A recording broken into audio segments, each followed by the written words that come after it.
Narito tayo ngayon upang matunghayan ang nakakakilig at talaga namang napaka-sweet na update sa Ruel and Rachel Love Team. Sa pagpapatuloy ng ating istorya ay magkasama nga nun si Kuya Ruel and Miss Rachel. Kasama rin ang buong kalingap sapagkat may sineselebrate sila doon. Nang nagkaroon din ng pagkakataon na may interview ni Kuya Rab ang dalawa. Ang tinanong niya nga dito ay ano daw ba talaga ang totoong status ng dalawa? Ito daw ba ay friends, more than friends, o baka mag-boyfriend at girlfriend na talaga silang dalawa? Hindi naman natin masisisi si Kalingap Rab na nagtanong nito sapagkat kitang-kita naman talaga sa dalawa na ang kanilang sweetness ay palaging sobrang nakakakilig. Sinagot naman ito ni Kuya Ruel at sinabi niya na sa ngayon ay syempre hindi pa nasa legal na edad si Miss Rachel kaya wala siyang magagawa at talagang friends lamang sila muna. Sabi pa nga ni Miss Rachel ay 95% na daw ang pag-asa ni Kuya Ruel sa kanyang puso. Grabe at kinilig talaga si Kalingap Rab at pinaparamdam talaga ni Miss Rachel na gustong-gusto niya rin si Kuya Ruel. Siguro mga ilang months na rin kayo magkakilala, di ba? Dumating ba sa point na parang nag-away kayo? Nang sobra, hindi pa naman. Hindi pa naman. Lagi po kami magkasundo. Ayos yun. Ang galing, ano? Lagi kayo magkasundo. Kumbaga, kumusta yung ano nyo ngayon? Kumbaga, mas nakikilala nyo yung isa't isa. Ganon. Kasi if ever man na hindi naman yan, normal lang naman yan sa halimbawa sa amin or sa lahat ng tao yung medyo misunderstanding. Partner, di ba? O talagang hindi ako gagawa ay talagang talagang yung iniisip ko na kung patatagalin namin ito, mas mag-worse siya or mas lalaki yung ganong away. Oo. Ano ba yung ano nyo ngayon, insan? Ano yung status nyo talaga ngayon ni Rachel? Close friends or talagang mag-ano na kayo? Girlfriend, boyfriend? Hindi pa naman. Ano pa yun? Kasi halimbawa kung Parang ano lang talaga, sa ngayon, more than friends. more than ganun. friends pa. And yung pinapakita ko sa kanya, talagang alam ko man in the end, mag-worth it naman siya. So sa amin ngayon, friends muna. And tungkol naman sa aming dalawa, wala nang ilangan. Comfortable na ako sa kanya. And then, basta po kung anong ginagawa ko sa kanya, talagang yung mga bagay na siya, yung Down.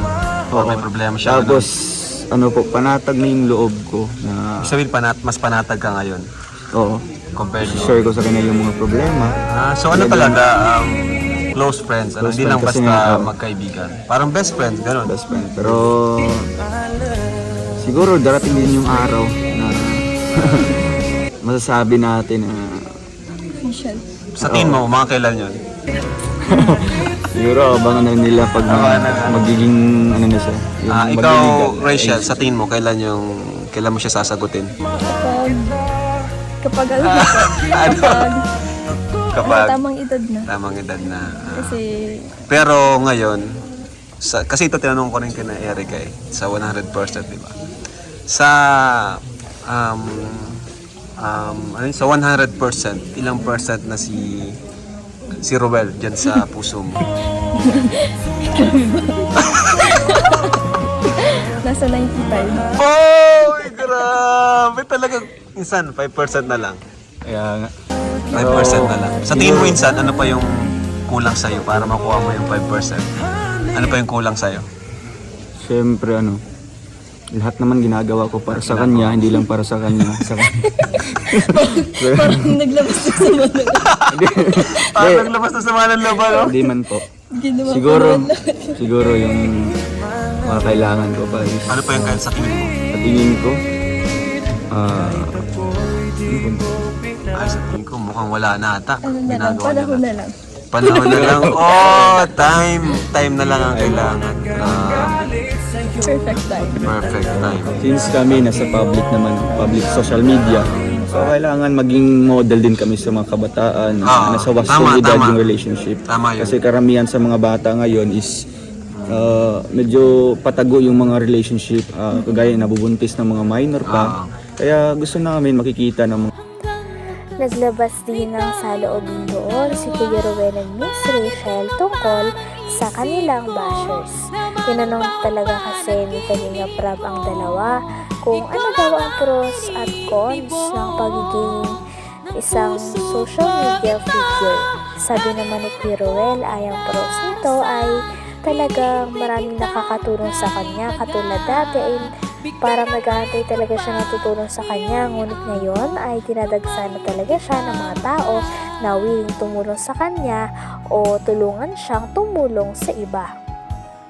Ang cons naman daw ng pagiging isang social figure ay ang prone sa mga bash ng tao. Sabi nga ni Kuya Ruel ay hindi raw talaga ito may iwasan, kaya sila ni Miss Rachel ay hindi na lang ito pinapansin at mas pinapaniwalaan ang kanilang quote na embrace positivity and avoid negativity. Sabi naman ni Miss Rachel ay dati din daw talaga nagpapapekto siya sa mga bashers, ngunit kamakailan lang ay talagang na-realize niya na hindi naman importante ang iniisip ng iba. Ang importante ay kilala nilang dalawa ni Kuya Ruel ang kanilang mga sarili. Nag-agree naman dito si Kalinga Prab sa sinabi ni Miss Rachel. kita ng mga viewers natin na magiging official kami. Tapos legal age na siya. Sa tingin mo, Insan, ano yung pros and cons ng pagiging public figure na couple? Yung advantage and disadvantage. Para Unahin sa natin akin, sa advantage. Siyempre, yung tulong talagang pinipray mo pa lang yung tulong, kinabukasan andun na.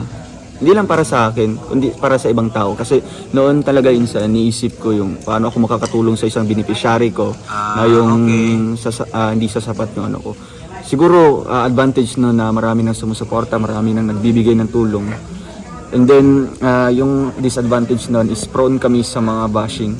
Tumulong sa akin. Katulad ng pag-asikaso po ng channel ko, yung iti-treat ko po sila. Tapos parang gusto ko pong charity din. Gamit ko yung Sa ano nyo ngayon, ito last question na, Roel and Rachel, sa achievements nyo ngayon, sa kalagayan nyo ngayon, sino yung pinagsasalamatan nyo? ang Diyos. Ang Diyos. Sundan si Kuya Bal, tapos kayo po. Yan, salamat po sa inyo kasi Galing, syempre hindi po mangyayari to kung wala po kayong lahat. Syempre si Lord. Tama, amen. Si Lord talaga number one. Ikaw naman, Insan, Ro.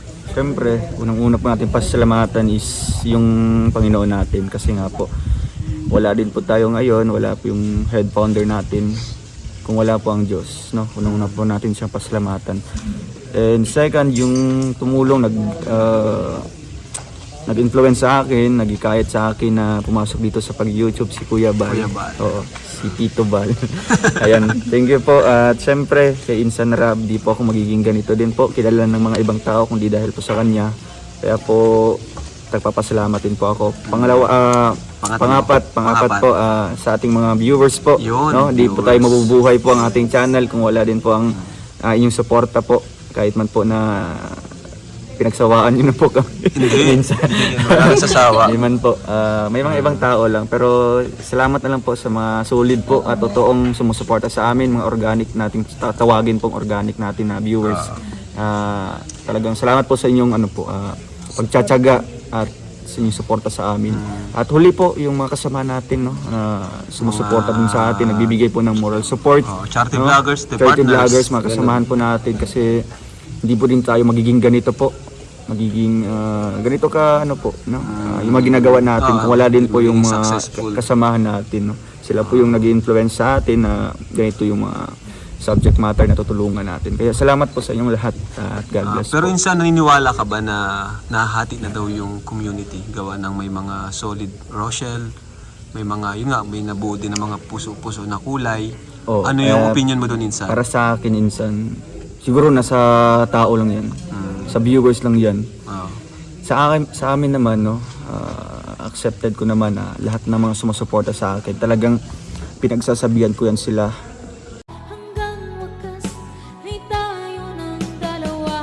Hanggang dito na lamang muna ang ating nakakakilig at talaga namang napaka-sweet na latest update sa Ruel and Rachel Love Team. Maraming salamat sa inyong panonood. Hanggang sa muli. Bye!